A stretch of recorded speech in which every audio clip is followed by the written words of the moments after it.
Hello everyone, it is Oliver G of the Earful Tower here. It's a very, very hot day in Paris and a heat wave is on the way, but never fear, we have an episode today with French Today. We have Camille from French Today. She's going to be joining me on the phone in a second, but before I even get into that, remember that if you want to learn French as well with her audiobooks, go on frenchtoday.com/earful7.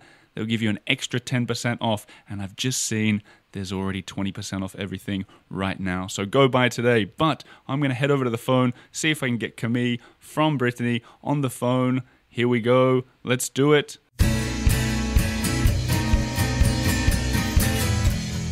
Camille, are you there? Bonjour, Oliver. Bonjour, ça va? Ouais, ça va, t'as chaud? Oui, toujours maintenant. Et oui, toi? il fait chaud. Ah bah non. Moi, pas du tout. Moi, je suis en Bretagne. Tout va bien. Ah ouais, mais c'est pas. Comme je comprends, c'est pas la même chose en Bretagne comme à Paris maintenant. Exactement, tu as raison. For the en first Bretagne. time, I'm right. C'est bien, bravo. We can't talk too much in French, otherwise the people will switch off, Camille. Okay, so I'll switch back to English. But in Brittany, we are blessed with our own little weather, and it's never really, really hot. So the rest of France is like, being so warm and complaining about it. And we're like wearing a little vest or sweater going, yeah, it's great. Fantastic day. Yeah. You know what it reminds me of a little bit? Did you ever read those Asterix comics? Yes, of course. So you know how they had the little, was it like the village of Gaul or whatever it was called that went by their own rules down there? Mm-hmm. You kind of do the same in Brittany with your climate. Yep. That's kind of cool. It's actually their village is located exactly where I am. It is in Brittany. Yes. Is it Erquy? Oh, is it in Erquy? I don't know. Well, it's not really far from here anyway. So it's in the region, let's say. So I'm sure they were cool. I actually, when I last came up near you to Brittany and visited you, actually, I stopped in a village that people said was the Asterix village. But when and for anyone at home who doesn't know what we're talking about, you should get your teeth into some Asterix comics anyway. Good way to learn French is to read it's fun. It's fantastic. Right? But but what I learned is that the guys that made it never really said exactly where it was sort of based on. So no one really knows, right? No, we don't know. I mean, there's a map and there's a magnifying glass that points to where it is. So it's a region. Okay, so but it's definitely Brittany. It's not Provence. Okay, Asterix is not set in Provence, and voilà.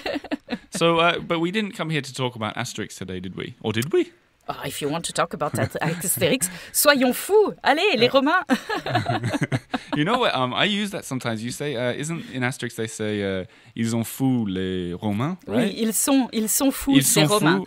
Right. So sometimes I say that whenever I have, if I'm talking about Australians or British people or Americans to French people, often I say that, ils ont fous les Américains, just to do some kind of in-joke for the... So how should I say it? Ils ont fous les Américains. Yeah, push your S. Ils sont fous ces Américains. Ils sont fous ces Américains. Okay, so I was saying it wrong. That sounds about right. But I don't need to worry because as we're going to be talking about today, one knows more French than one thinks one does. Wow, what a great way to put that. Can you repeat? The reason I think deep down the reason that I said it like that without even knowing is last night I was at a Shakespeare performance in Paris in a beautiful the Arène de Montmartre. Have you seen this beautiful arena? This kind of hidden arena. Yeah. It was wonderful. So now I'm thinking in old school English, but I want to talk about French and I want to talk about the topic at hand. So can we sort of start off by maybe you can explain this idea in brief. What does it mean that we know more French than we think we do? Well, a lot of people have had some French in school, in college, etc. So one could argue that there are already a lot of French words in the English language. So you probably, even if you are a total beginner in French, you probably already know bonjour and merci and heard a little French like that. And, croissant and, stuff like that.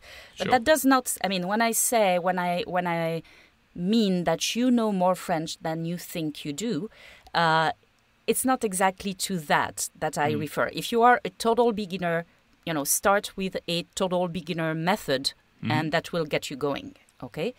But I meet a lot of people who have had some French before, and they actually know a lot, but they don't know they know it because they never use it, or because they always feel it's never enough.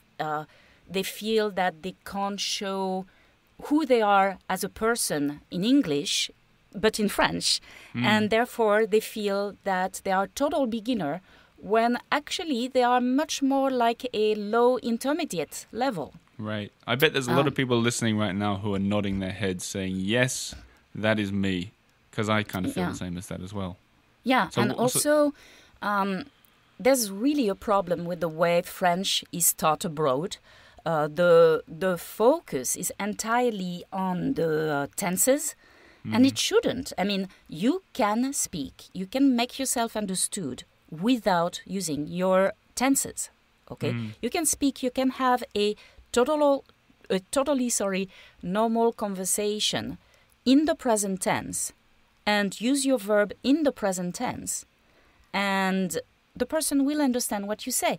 If you say, tomorrow I go to the movie, or not tomorrow, but let's say like in 3 months I go to France, instead of saying in 3 months I will go to France, everybody understands you.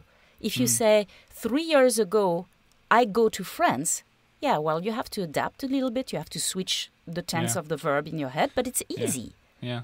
I think since you and I have been having these therapy sessions, as I kind of feel like they are a little bit, and we've been talking about this idea of sort of feeling the fear and doing it anyway. I feel like I've got more confident to talk to people in, like, full disclosure, I've been here for a couple of years now in France, and I speak with people a lot, but I don't push the boundaries so often. But since you and I have been having these chats, and since I've been doing your audiobooks, I'm feeling that fear and doing it anyway, and it's very rewarding.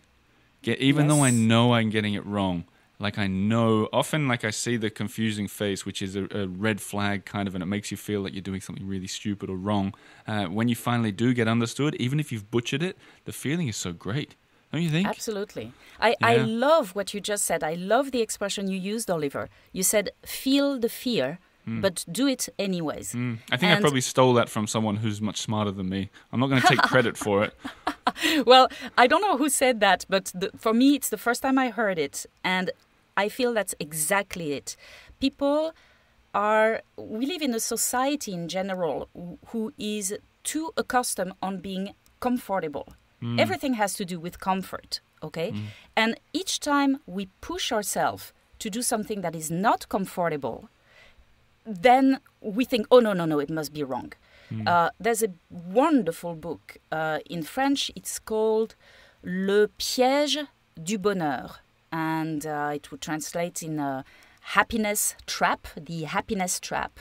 Does piège mean trap? It also means like toll, like a toll booth, right? Like when you pay... No, that's péage. Oh, man.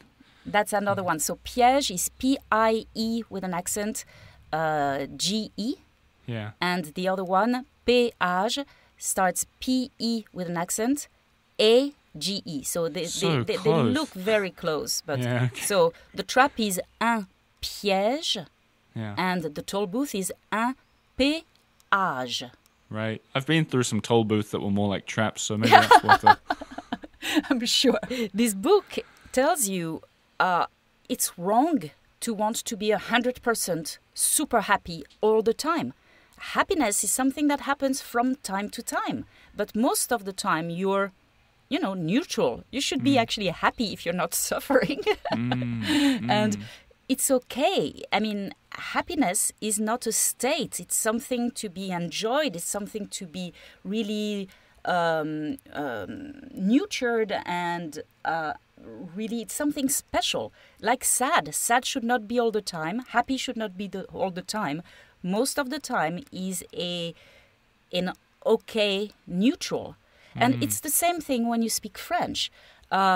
Especially when you learn a language, it's going to be uncomfortable. Everything's going to be uncomfortable. The pronunciation's going to be foreign. You're going to make mistakes and feel that you're making a fool of yourself.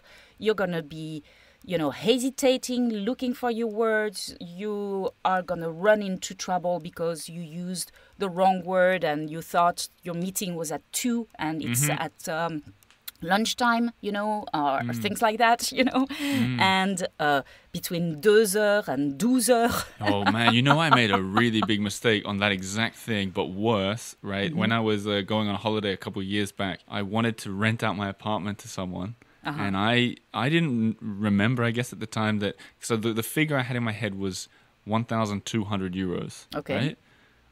Which in English would say 1,200 euros. But in French, you don't say 1,200, you say 1,200 always, right? But I said 200, but I would have mumbled it, and the guy thought I said 200. So imagine, and I'm not even exaggerating, I said it out loud. I said, do you want to rent it? Because it was a guy that was in the same building. So it wasn't like I put an ad out. I said, it'll be 200. And he goes, really? Okay, I'll take it. For 200, yeah. Sure. So we had an agreement, right? And then he came around, he was all excited. And then I felt like he was too happy. So I said, it's 200, like 1100, 1200. And he goes, what? No, okay, I don't want it anymore. And he didn't take it in the end. But like you say, it can be worse than just a meeting. It can be, that was embarrassing for me. Yeah. And probably for him even. But it's nothing to be embarrassed about. Like, mistake happens. And it's okay to show your vulnerability, and it's difficult. Like, I'm speaking English with you. I was terrified to do these interviews first when you offered to do them. I was like, the first time I heard my voice in English, I was like, oh my goodness. And I stumble, and I know, like I just said, vulnerability. I can't say that word right in English. It's my a French long accent is, I don't know where the tonic accent goes. So I just, Nobody does. It's 6 syllables.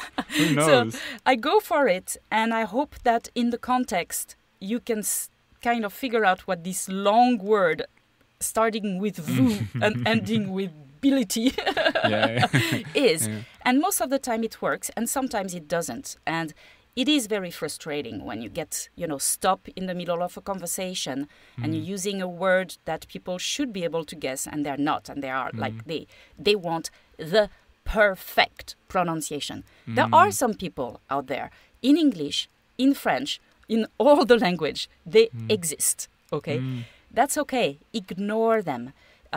Most of these people, they cannot speak another language. Oh, right. What a surprise. Right. Yeah. But, sometimes it's good when people correct you as well. I know we've talked about this on the show before, correcting. I walked around on the soils of this land for 3 or 4 years, mispronouncing the French word for interesting. Have we talked about this before? Yeah, I used to always say intéressant until an elderly man in Beaune, in the east of France, when I was on my honeymoon trip, he just said, in French, he's like, I don't know what you're saying there, that word. And I was like, what? Intéressant. He's like, yeah, you're saying it wrong. It's intéressant. And I thought, why has no one corrected me on that? And I was really grateful that he did. I know that that's what do you think about the correcting of people?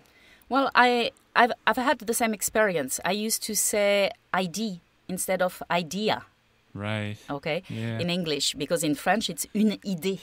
Right. So I said, it's a good idea. And then a Spanish guy actually corrected me and said, oh, watch out. In English, it's a good idea. Okay. So in any case, it's okay when the correction is done in the correct time and you are in a mood and in a space where you are able to actually take it in. And it's very precise, and it's easy, and it's something that you can actually correct. The problem is that sometimes the people that correct are, they never give up. Like I remember a student of mine telling me that she had somebody in her family trying to have her say un bon vin blanc.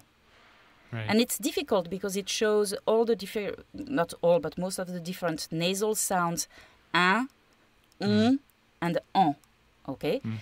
And she was not even showing her how to put her lips, how to put her tongue, or no direction whatsoever. Just kept repeating, no, it's not like that. Un bon vin blanc. Come on, no, you're doing it wrong. Un bon vin blanc. And the poor lady like couldn't order wine after she didn't, which is what you really need. You need to be able to order the wine. But you know what would be fun, Camille, is if right now you repeat that a couple times and the people at home repeat it out loud no matter where they are. Okay. Do you think that would be fun? Yes. Let's do a lesson. Okay. And what I've been reading out a few emails lately. I know there's people driving through cornfields with their family. I know there's people on tractors. I know there's people commuting. I don't know if there's any truck drivers. Send an email if you are. But let's do it. You repeat it and give them a space to do it. So everybody get ready. And I want to hear back from you that you've done this on your commuter train. Let's go, Camille. So we're going to go first word by word. And you repeat after me, please. Un bon vin blanc. Un bon vin blanc. Now, un and vin, it's the same sound. You push your lips on the side like a smile. Un. And I have the benefit that I can see you on Skype doing this. Okay, keep going. Yeah. And then bon, you're going to, for this sound of you're going to push your lips forward like a kiss. Yeah, that's it. And then for the blanc part, for the en part, you're going to open your mouth pretty wide, kind of in a square shape. En. Mm-hmm. En. So you're going from lips on the side like a smile, un, to push in front like a kiss, to open wide and square, en. And I reckon that helps the exaggerate, feel like you're exaggerating it a bit and it makes you sound better. So now all at once, and then I'm going to do it myself so you guys all have something to laugh about. But first, everyone at home, Camille, the whole sentence. Un bon vin blanc. And now one more time from you, Camille, a bit faster. Let's hear it. Un bon vin blanc. Un bon vin blanc. Parfait. Parfait. And what does that mean? Well, it means a good glass of white wine. Not necessarily the glass part, but maybe the whole bottle. Come on, Oliver. You can go for a bottle, can't you? You're right. A good white wine. Yeah, yes. I was just putting it in a glass because I have an imagination that runs wild. That's the limit of my net. But there you go. Okay, so guys at home, that's what we've been talking about for this whole year. There's a little insight into Camille's method on French Today, which I'll repeat, FrenchToday.com/earful7 for this month.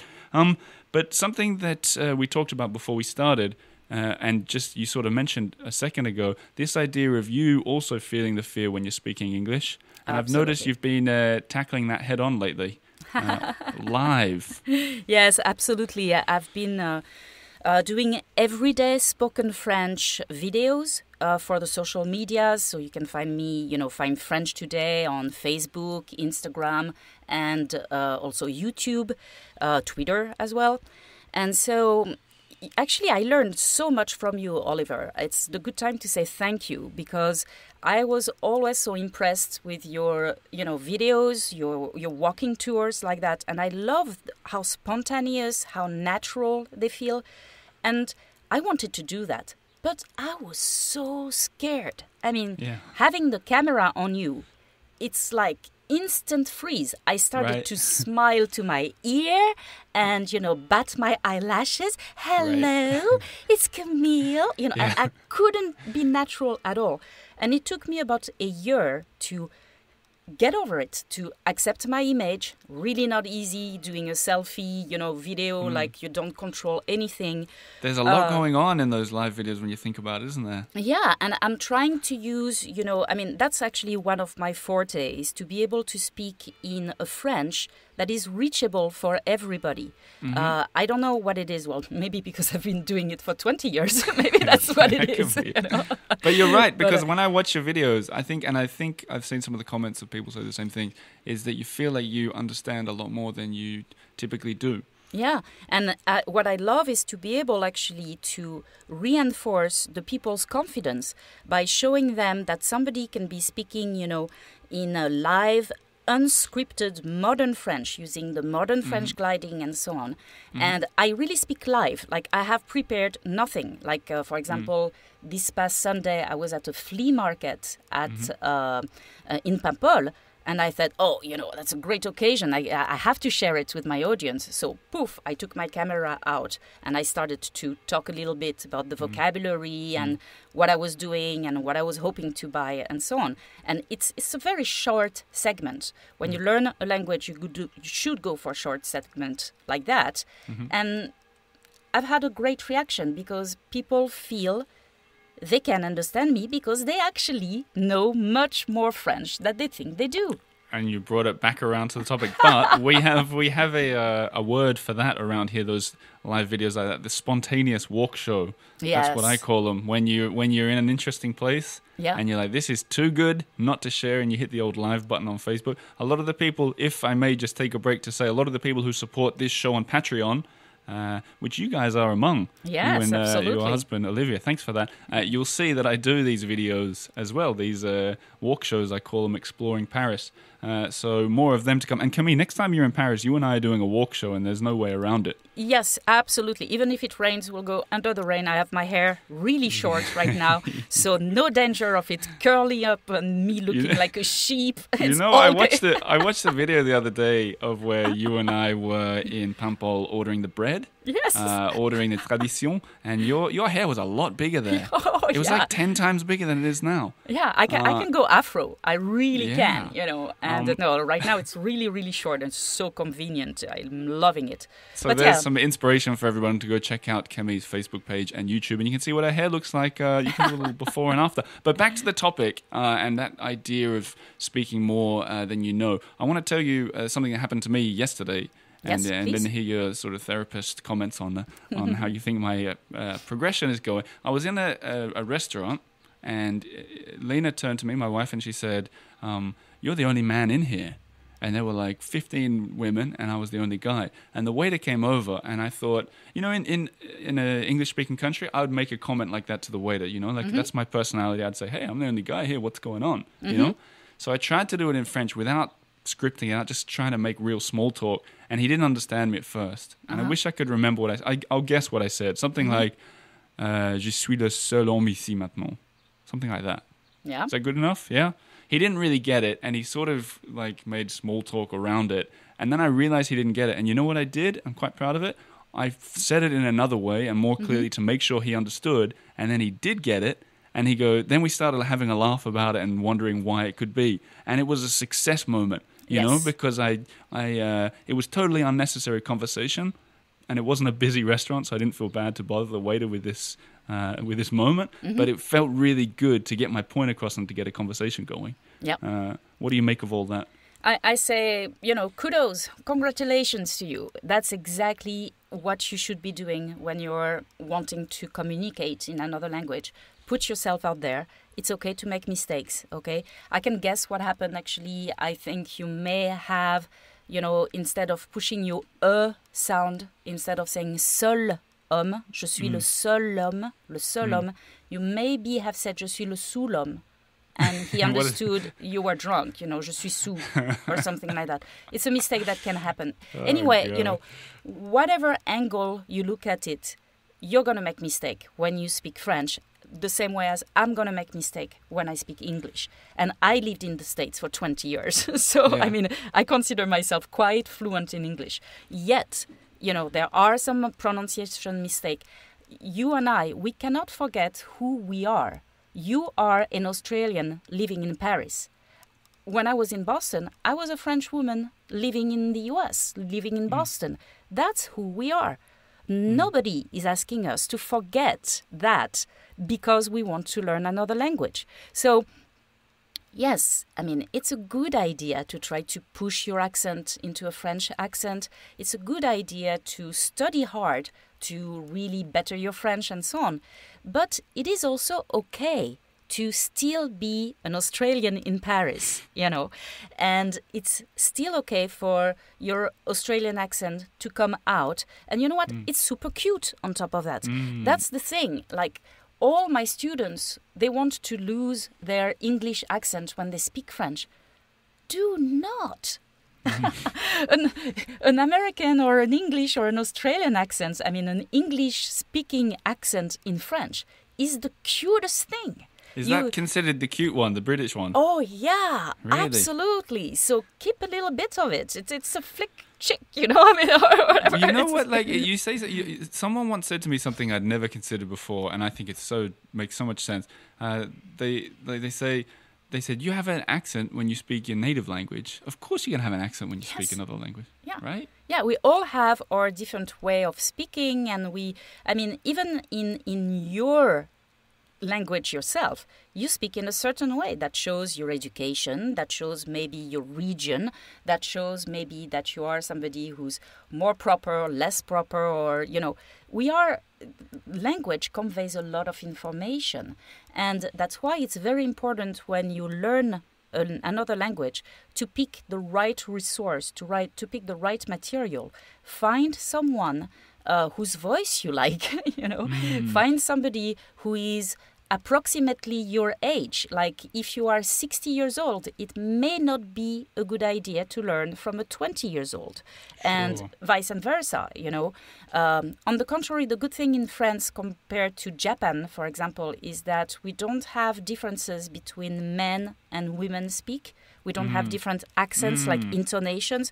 Of course, a man would have a deeper voice or something like that, but we pretty much speak the same way. So a man can learn from a woman. No problem there. That's funny because that's so funny you say that, because I met a guy he'd lived in Japan with his Japanese girlfriend and learned Japanese from her, from picking up from her mannerisms. And then he got a job in an office, and whenever he spoke Japanese, people would sort of act weirdly, and one guy took him aside and said, "You are speaking like a 16-year-old girl." and apparently it's very clear distinction between the way. I don't know much about Japanese, unfortunately, but I know there is a very different intonation between a man and a woman. And so that's really important to write, really or not. I mean, if you want to sound like a woman, that's, your choice. But you should be aware of the choice.